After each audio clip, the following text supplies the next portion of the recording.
Hello everyone, welcome to Cinema Review, the review of Karate Kid Legends directed by Jonathan. ఈ movie duration వచ్చి 1 hour 34 minutes ఉంటుంది. ఈ మూవీలో adult content ఏం లేదు, తెలుగులో కూడా అవైలబుల్గా ఉంది. ఇంకా మూవీ ఎలా ఉందంటే నాకైతే యావరేజ్ అనిపించింది. ఈ మూవీని ఓన్లీ యాక్షన్ కోసం చూసా, బట్ ఈ మూవీలో యాక్షన్ ఏమో అంతేం వర్కౌట్ కాలేదు నాకు. బేసిక్ స్టోరీ లైన్ ఏంటంటే, లీ ఒక కుంఫు ఫైటర్ ఇన్ చైనా.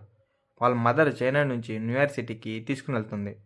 లీకి న్యూయార్క్లో న్యూ ఫ్రెండ్స్ అండ్ క్లాస్మేట్ వాళ్ళ ఫాదర్ పరిచయం అవుతారు. వాళ్ళ ఫాదర్ ఒక బాక్సర్. న్యూయార్క్ సిటీలో కరాటే ఛాంపియన్షిప్ జరుగుతూ ఉంటుంది.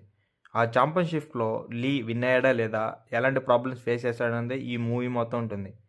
ఫస్ట్ ఈ మూవీలో ఎక్కడ కూడా బోర్ కొట్టదు. ఈ మూవీ చూస్తున్నంతసేపు ఒక కొత్త రీఫ్రెష్ ఫీలింగ్ వచ్చింది నాకు. యాక్షన్ సీన్స్ అయితే చాలా మూవీస్లో కరాటే అండ్ కుంఫు మూవీస్ ఎలాగైతే ఉంటుందో సేమ్ అలాగే ఉంటుంది ఈ మూవీ కూడా. స్టోరీ కూడా అంతేం కొత్తగా లేదు, రొటీన్ స్టోరీ లాగే ఉంటుంది. మెయిన్లీ ఈ మూవీలో మ్యూజిక్ అండ్ విజువల్స్ అయితే చాలా బాగుంటుంది. పర్ఫార్మెన్స్ అండ్ సినిమాటోగ్రఫీ కూడా చాలా బాగుంది. మీరు ఒకసారి ట్రై చేస్తారంటే it's streaming on prime. Thank you for watching.